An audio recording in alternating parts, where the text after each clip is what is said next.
Ladies and gentlemen, boys and girls, welcome back to another edition of Dark Powerrr, where we talk about everything that happens on AEW Dark, AEW Elevation, and NWA Powerrr. Some interesting things to get to. This is Dark episode 100 after all, and you wouldn't be able to tell by the energy of this crowd, but we're going to get into that. Before we do, remember to hit that like button, comment, share, and subscribe if you have not already. It allows us to do all the things that we do for all of you. So let's start off with AEW Elevation. There wasn't too much that stood out to me. The matches were all right. Nothing too crazy. The kind of the feel of last week wasn't there as much. Last week, all the matches kind of felt a little bit more important, a little bit more not main event worthy, but TV worthy, I guess. And here it kind of took a step back. That being said, Chris Statlander versus Ashley D'Amboise, that one was a good one. That stood out to me. Chris Statlander continues to look like somebody who is being positioned to be a threat, a credible threat for Dr. Britt Baker, DMD. And this is how you do it. Stack wins. Got to stack wins, especially when you're coming back from an injury the way that Chris is or was. And I don't know, like it feels as though in some way she's going to get the nod at All Out to be the person. Kind of hoping it's going to be somebody else. Not that I have anything against Chris Statlander, but I don't know, just doesn't. Something about her feels off as a contender in this moment. I'll say that, in this moment. I think maybe she needs a little bit more time with the crowds, a little bit more time to connect more. She was away with that injury. I don't know. A part of me does feel as though we're going to get some big changes happening in the AEW landscape during the two Pittsburgh shows in Pittsburgh, Pennsylvania. I think something's got to happen, especially on that debut episode of Rampage, and I think it's the perfect time to cement Britt maybe as a face turn if somebody were to turn heel on her. Who that would be, I don't know, but we will have to see.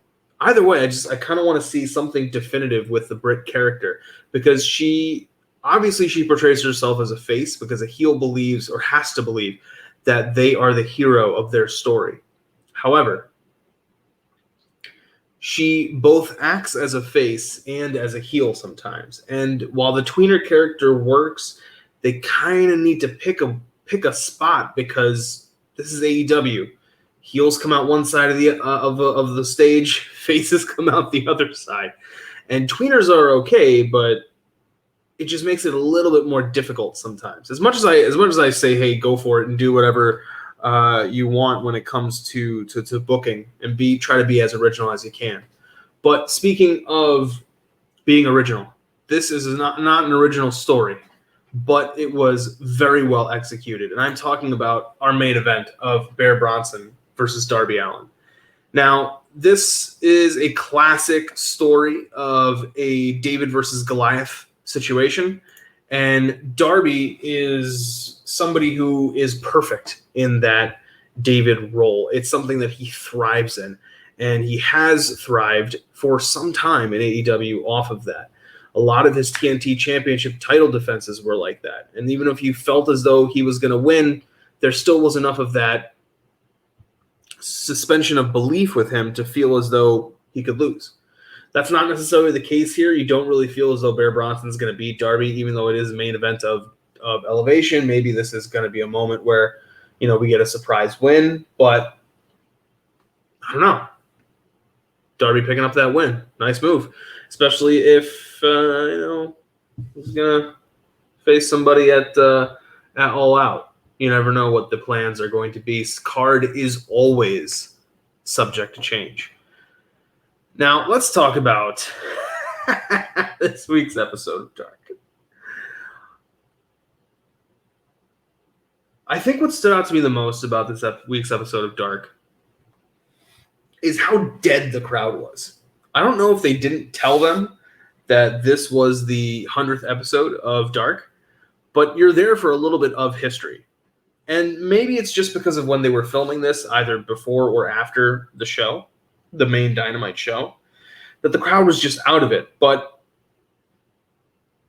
they barely popped for some people that they should have popped for. Like, there was barely a pop for Death Triangle. There was barely a pop for Jon Moxley, of all people. Kind of the face of the company. Maybe the face of the company. It just felt a little off, felt a little weird. But there were some things that stood out to me no matter what. And some of those matches are big matches, like Pac taking on Jack Evans. This match had some nice action. These are two really good high flyers, really good aerialists, guys who know how to move around the ring. And even if they're not doing crazy corkscrews or Spanish flies, because of who they are and their styles, they are able to keep matches fluid. And that's something that's very important. And that's what they do here. So this one was one that definitely stood out to me. Another one that we got to talk about, even though it was quick, the aforementioned Jon Moxley. Moxley coming in, getting laid out by Brick Aldridge before the bell even rings. And this was a quick match. Jon picking up the win, as we kind of expect he's going to do. And maybe that's why the crowd was out of it. They just were like, it's dark, and Jon's not losing a match on Dark. Which, I mean, to be fair, he isn't going to lose a match on AEW Dark. Especially not to a guy who's basically making his AEW debut in Brick Aldridge.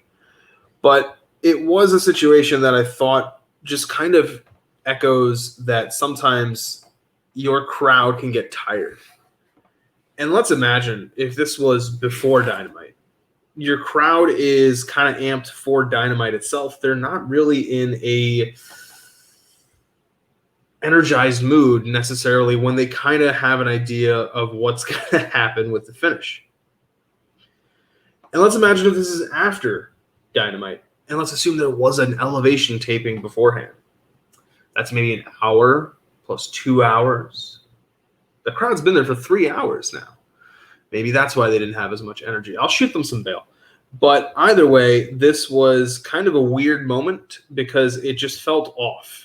It felt off for Jon, and it felt off for Brick Aldridge, who is making his AEW debut. He looks good, though. That's a guy who I think will be going some places in AEW, definitely under the Dark and Elevation banner at first.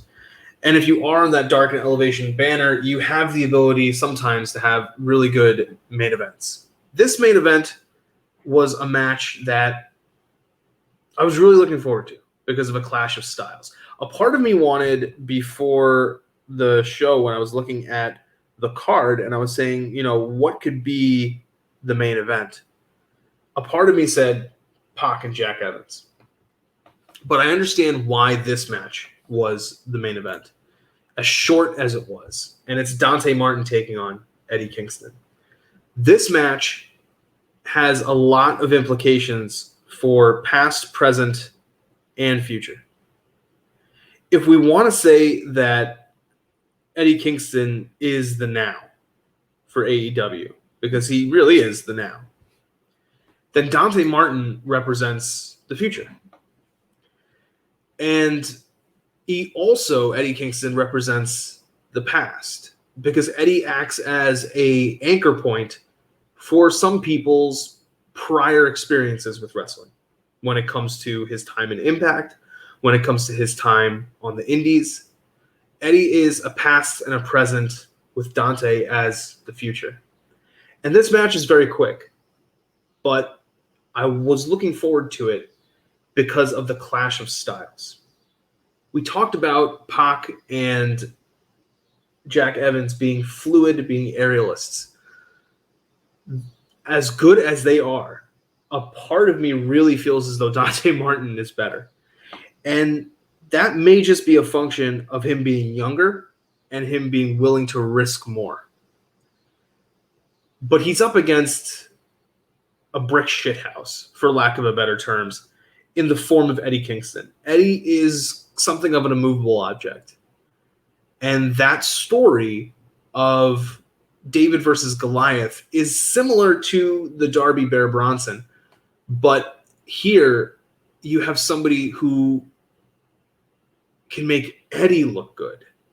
Usually it's the other way around. David's the one who's looking good. Here, Eddie is looking good, and Eddie looking good actually makes Dante Martin look good.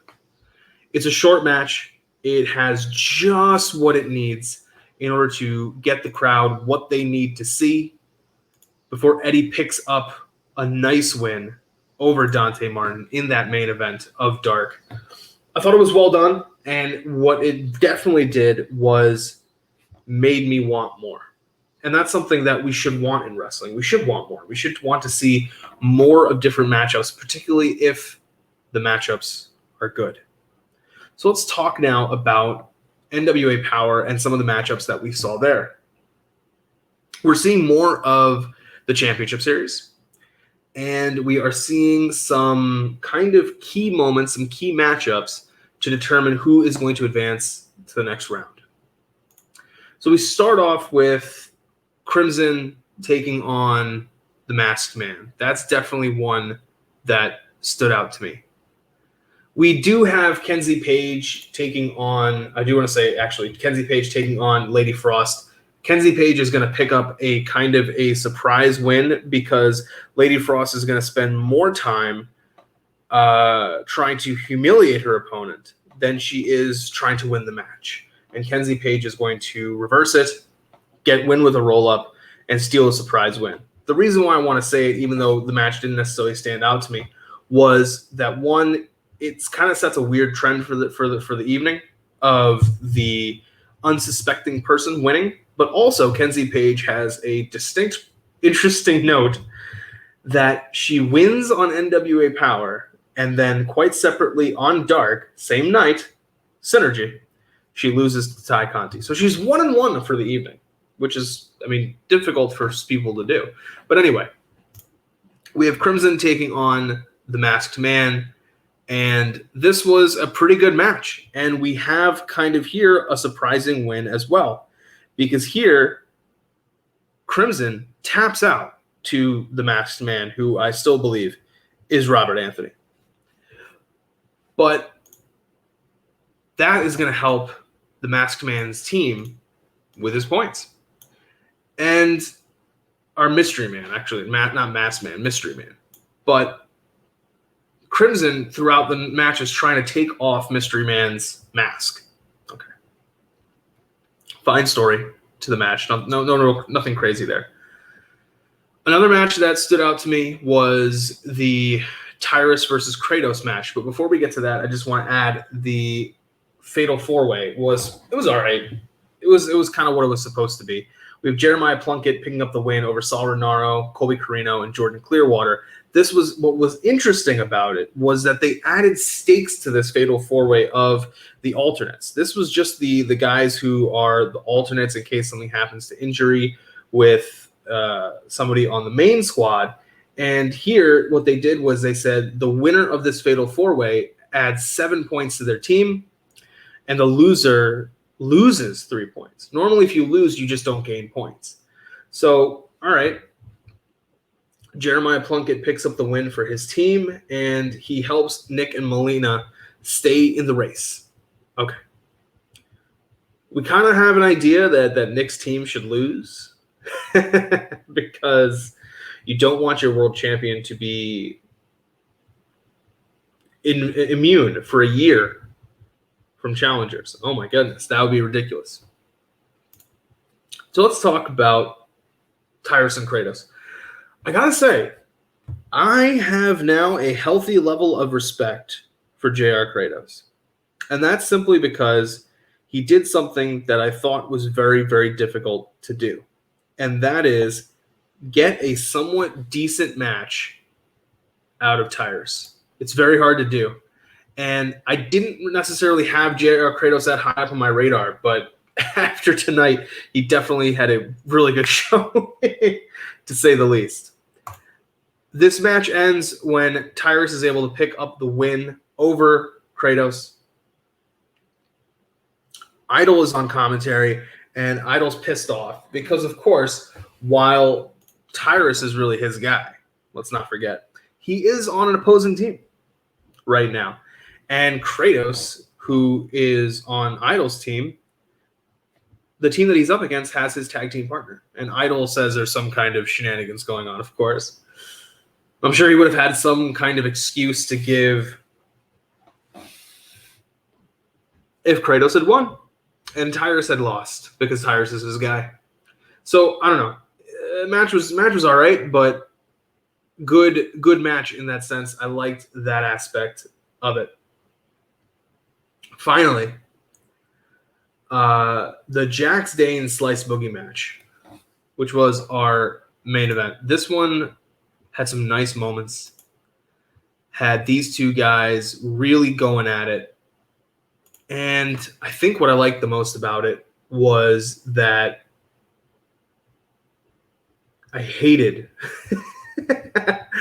how there was nothing about the storyline.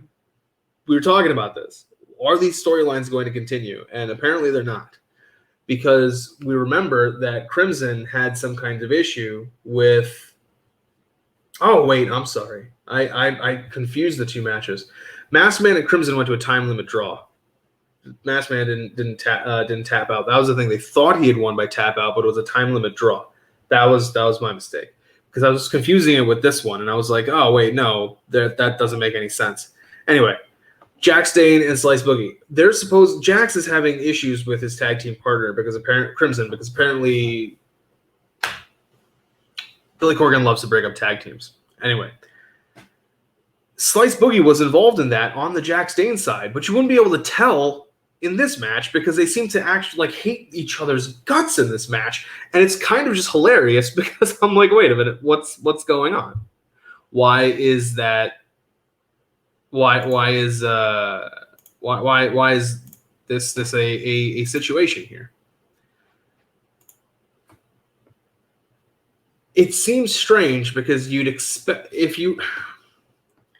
and this is kind of an issue with overall NWA booking. If you know you're going to do the championship series, don't leave cliffhangers in place, especially because right after championship series, you have to go into pay-per-views at the end of this month. It just seems as though you're shooting yourself in the foot when you don't need to, because I'm now going to be able to bring up the fact over and over again that there seems to be some kind of issue between Crimson and Jax Dane, but also now apparently Crimson and Slice Boogie, even though we are supposedly some texts that Slice Boogie and Jax Dane had back and forth, and that's why it's a whole complicated thing, but it wouldn't be that complicated if we were able to get an explanation, but we can't get an explanation because we're in the middle of this championship series. So either way, it just left a bad feeling, and I don't know. I mean, I'm looking forward to seeing championship series. I have a feeling that it's going to be Pope and Velvet's team that wins. I don't know why, but I just have a feeling it's going to be Pope and Velvet's team. So I'm looking forward to seeing how all of this shakes out. But also, I mean, it doesn't necessarily need to be Pope and Velvet's team. Pope just needs to retain the TV title one more time in order to get the match against Aldis. So maybe not Pope and Velvet's team. We still have some options. We'll see how that shakes out in the future. But overall, kind of a dull episode of Dark, kind of because of that crowd reaction. Weird stuff happening on NWA Powerrr because of our championship series. And Elevation just chugging along. Elevation keeping different storylines moving. I will say, one thing I got to add. Dark, good moment is the Layla Hirsch Diamante match, because Bunny runs down with a chair to give Diamante so that Diamante can use the chair on Layla Hirsch, because on Wednesday it's Bunny versus Layla Hirsch in an NWA Women's Eliminator match. Big Swole runs out to grab the chair and stop Diamante due to the Diamante Big Swole issues that are going back and forth. So some nice continuity there, as well as foreshadowing and setting up for Wednesday. But guys, we'll be talking with you next week when we talk about going further with the championship series and seeing how we are going to continue to develop AEW Dark and AEW Elevation and the continuity that those shows are bringing. So until next time, guys, remember to take care of yourselves, take care of each other, hit that like button, comment, share, subscribe if you have not already. You can always catch me on Fusion of Honor with my co-host three-time baby-making champ Ness. And thank you guys once again for tuning in. So until next time, I'll catch you.